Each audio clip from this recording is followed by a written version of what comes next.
Halo semua, jumpa lagi di sini dengan gua Haris Manorek di Indonesian Podcast. Sudah lama tidak mendengar kabar teman-teman semua. Apa kabar kalian semua yang mendengarkan di pagi hari, di siang hari, sore dan malam hari? Nah, ini yang gue bahas kali ini masih hangat di media sosial kita, yaitu tentang Squid Game. Gue yakin lo semua, mungkin kebanyakan ya, nggak semua, itu udah pada nonton sampai habis dari yang pertama sampai akhir dan udah mengetahui jalan ceritanya. Dan setelah lo lihat-lihat itu ternyata sangat banyak plot twist yang lo nggak sadar. Jadi sebelum gue lanjut ke pembahasan ini, gue mau ingatin lo yang belum nonton Squid Game agar lo stop video ini dan lo nonton dulu, baru lo kembali lagi ke video ini. Tapi kalau lo maksa mau dengerin sampai habis, ya udah, gue peringatin aja, ini konten kali ini mengandung spoiler. Jadi tanpa basa-basi kita akan langsung lanjut ke pembahasannya. Nah, gue awalnya dengerin Squid Game ini dari adik gue. Jadi waktu itu gue lagi bicara-bicara bareng dia, lagi ngobrol, terus dia bilangnya gini, "Kak, tahu nggak? Ternyata sekarang ada itu loh yang lagi viral, Squid Game." Nah, itu di pikiran gue yang pertama itu, gue kan taunya adik gue ini suka main game. Jadi pikiran gue itu dia itu lagi ngebahas tentang game baru yang populer, yang lagi viral. Terus gue nanyain dia dengan polosnya, gue nanyain, "Oh iya, emang ada di Play Store? Kakak mau install deh." Gue langsung ngomong gitu ke dia. Terus dia kayak, hah kayak bingung gitu. Dan pada akhirnya gue pun melihat-lihat di media sosial gue, terutama di Instagram, itu sangat banyak postingan-postingan tentang Squid Game. Terus di situ gue liatnya ada salah satu postingan yang bilang katanya sutradaranya mencoba untuk sebisa mungkin nggak memakai CGI. Terus gue mikir, ini kan game, kok harus pakai CGI ya? Nah, terus gue positive thinking, mungkin karena gamenya mungkin diperbagus atau bagaimana gitu. Terus di beberapa saat kemudian gue melihat ada postingan lagi yang membahas tentang Squid Game ini. Nah, ternyata setelah gue telusuri, usut, ternyata Squid Game ini adalah serial drama yang dibuat dari Korea. Wah, gue jujur gue nggak terlalu suka nonton drama-drama Korea gitu, yang pokoknya serialnya ataupun movie-nya. Tapi selama gue hidup ini ada 2 film Korea yang sangat gue sukai. Yang pertama itu Train to Busan, dan yang kedua yaitu Squid Game ini. Dan setelah gue menonton, gue menemukan begitu banyak pelajaran penting dari Squid Game. Dan ketika gue mencoba untuk melakukan polling di Instagram, apakah teman-teman suka untuk gue membahas tentang pelajaran-pelajaran penting ini, sontak semua langsung banyak yang mau. Akhirnya gue akan membahasnya kali ini. Nah, yang pertama, pelajaran penting yang gue dapetin dari Squid Game: apapun ilmu yang kamu pelajari, entah itu rendah atau tinggi di mata manusia, akan sangat berguna bagi kehidupanmu yang akan datang. Nah, ini gue dapetin ketika ada scene dimana itu mereka harus meloncat di jembatan yang penuh dengan kaca.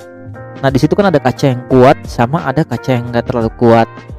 Terus itu banyak korban yang berjatuhan, satu persatu korbannya berjatuhan, sampai akhirnya ada orang yang dekat sama main karakternya atau tokoh utamanya. Dia menyelamatkan mereka ini semua karena dia ternyata adalah orang yang memang bekerja di perusahaan produksi kaca. Jadi dia bisa tahu tuh kaca yang kuat sama kaca yang tidak terlalu kuat hanya dari melihat saja.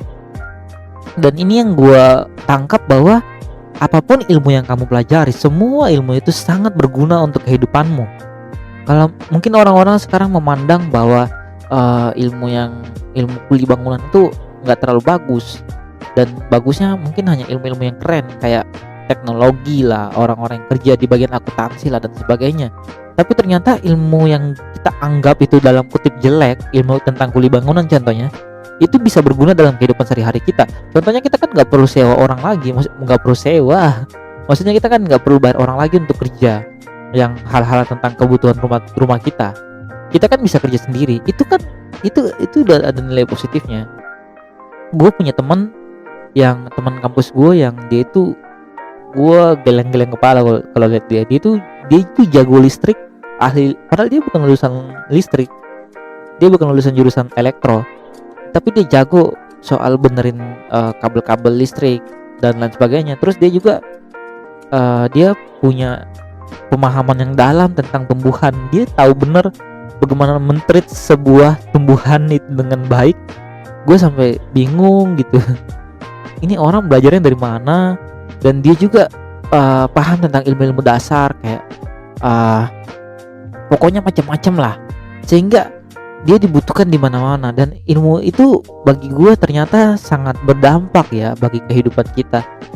Jadi kita nggak harus fokus terhadap mungkin ilmu-ilmu yang dipandang bagi orang itu sangat bagus dan mengesampingkan ilmu-ilmu yang dipandang orang itu rendah. Ternyata itu sangat berguna di kehidupan yang akan datang. Terus yang berikutnya, pelajaran nomor 2 yang gue dapat, dengan cara apapun kita mencari kekayaan tetap saja akan melalui kerja keras. Nah, kita semua melihat ketika peserta-peserta itu, mereka adalah peserta yang dipilih karena mengalami keputusasaan, dan mereka ditawari, diiming-imingkan sebuah uang dengan pekerjaan yang tidak terlalu sulit dengan nominal uang yang begitu besar. Ternyata mereka pada awalnya dia ditawari uang dengan jumlah besar untuk sebuah pekerjaan yang mudah. Ternyata pekerjaannya nggak semudah itu kan. Mereka ditawari dalam lomba itu untuk memainkan 6 permainan, tapi 6 permainan itu sangat-sangat berbahaya. Ternyata bagaimanapun kita mau berusaha di dunia ini, mungkin dengan cara yang instan ataupun dengan cara yang tidak instan, semua itu butuh kerja keras. Lu kalau mau merampok, itu lu butuh kerja keras, karena itu memiliki resiko yang besar. Jadi semua pekerjaan itu, apapun itu memiliki usaha atau niat yang begitu keras, yang begitu pokoknya susah lah lu mencapainya untuk mendapatkan uang yang lo inginkan. Pelajaran berikutnya yang gue dapatkan adalah hal terpenting yang dicari oleh manusia sebenarnya kebahagiaan dari rasa kebersamaan, bukan uang. Kalau kita melihat dari game ini, ternyata kita nggak nyangka-nyangka ya, ternyata si kakek ini yang punya nomor urut 001 itu adalah developer dari game ini.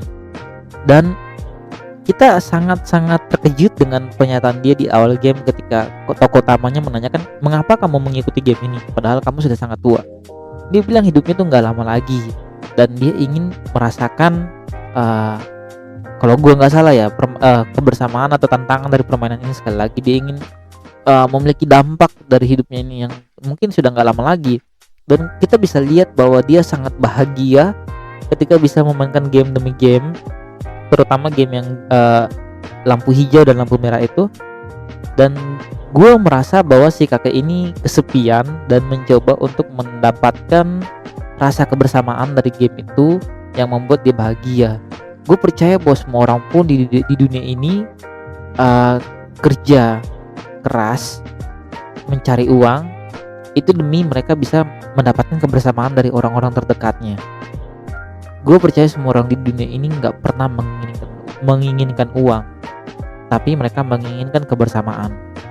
Makanya nggak jarang tuh angka kematian bunuh diri akibat depresi atau kesepian itu sangatlah tinggi sampai saat ini. Karena manusia sejatinya adalah makhluk sosial dan mereka butuh untuk berkomunikasi dengan sesamanya. Jadi sebenarnya hal terpenting yang dicari oleh manusia adalah kebahagiaan dari rasa kebersamaan. Banyak tuh orang-orang kaya, anak-anak yang kaya, mereka punya uang, mereka punya materi semua, pokoknya mereka punya mobil, punya rumah yang mewah. Tapi karena mungkin orang tuanya kerja nggak punya waktu buat anaknya akan selalu merasa kesepian. Dan ketika melihat keluarga yang dalam tanda kutip kurang cukup atau di bawah ekonominya, di bawah di bawah standar lah, tapi mereka mempunyai hubungan keluarga yang harmonis, itu membuat si anak kaya ini menjadi iri ketika melihatnya. Jadi kita bisa melihat bahwa uang itu bukan segalanya ya. Terus pelajaran berikutnya yang gue dapetin, suatu saat pada akhirnya kamu akan didesak oleh dua pilihan, meninggalkan temanmu dan mencapai impianmu, atau tetap bersama temanmu dan meninggalkan impianmu. Scene ini pelajaran ini gue dapatkan dari scene permainan kelereng, yang dimana di situ mereka berpikir bahwa mereka disuruh untuk mencari pasangan untuk menjadi teman bermain mereka. Ternyata mereka disuruh untuk melawan pasangannya sendiri. Dan di situ di situ kita bisa melihat tokoh utamanya sangat kebingungan. Kalau dia memilih si kakek ini dan tetap bersama si kakek ini, maka dia akan meninggal bersama-sama dengan si kakek ini. Tapi kalau dia harus mencapai tujuannya, yaitu menyelamatkan dirinya sendiri, maka dia harus meninggalkan si kakek ini untuk mati. Kita bisa melihat ini hubungannya dengan di dunia nyata, bahwa pada akhirnya lo harus meninggalkan teman-teman lo untuk mencapai mimpi lo. Misalkan dalam satu kondisi lo punya persahabatan atau suatu circle di mana lo selalu bersama-sama dengan mereka, lo selalu tertawa, membuat kenangan bersama mereka. Tapi pada satu titik akhirnya lo punya tujuan yang membuat lo harus meninggalkan mereka. Mungkin lo harus keluar kota, lo harus mengikuti pekerjaan lo yang dimana lo ditempatkan. Misalkan teman-teman lo misalkan di Jakarta, tapi lo ditawarkan pekerjaan di Surabaya, otomatis lo harus meninggalkan Jakarta ini untuk pergi bekerja di Surabaya. Nah, makanya banyak orang yang kadang-kadang ngomong, kenapa ya makin dewasa kita, teman-teman kita makin sedikit. Itu bukan karena teman-teman kita, bukan karena seleksi alam, tapi mungkin karena kita memang harus mengejar alam. Mungkin kita harus mengejar impian kita sehingga kita harus meninggalkan teman-teman kita. Jadi nggak selalu karena seleksi alam, tapi karena keterpaksaan kita untuk mencapai tujuan kita. Setiap pilihan yang kita ambil memberikan pengorbanan pada pilihan yang lain. Terus pelajaran berikutnya yang gue dapatkan adalah hampir seluruh penyakit di dunia ini berasal dari pikiran. Nah, ini nih yang gue suka sekali nih, karena mental itu, pikiran itu sangat mempengaruhi tubuh kita. Kalau pikiran kita stres, maka tubuh kita akan merasakan dampaknya.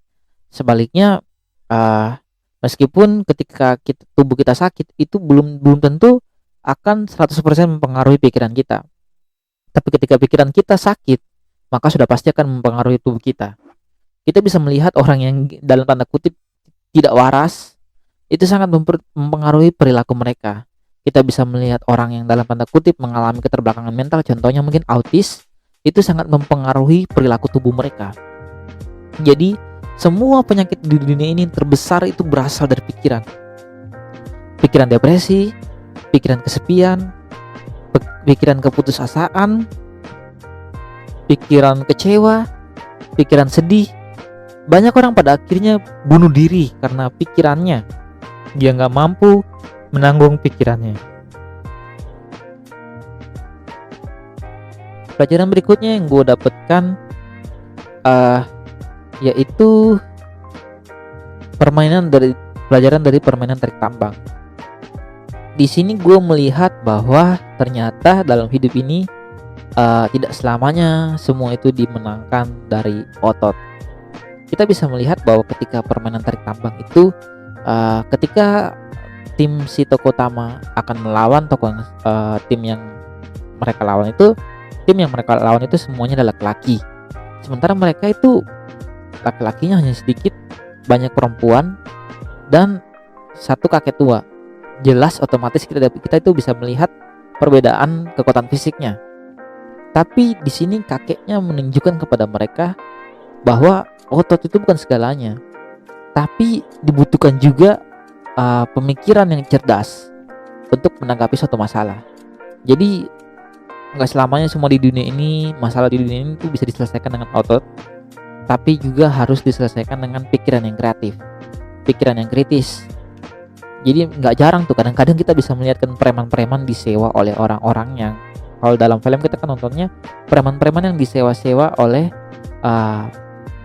oleh orang-orang yang kaya, orang-orang yang cerdik untuk membunuh orang lain atau untuk menghadang orang lain. Kok premannya yang berotot bisa jadi bawahan dari orang yang cerdik itu atau orang yang cerdas itu? Karena memang di dunia ini dibutuhkan kemampuan berpikir, bukan hanya kemampuan berotot. Otot itu juga bisa dikalahkan dengan pemikiran loh. Orang kalau cerdas dia bisa bikin robot untuk menggantikan otot manusia untuk melakukan pekerjaan-pekerjaan yang berat. Bukankah begitu? Terus permainan. Pelajaran selanjutnya yang gue bisa dapatkan adalah tidak mengambil resiko adalah resiko.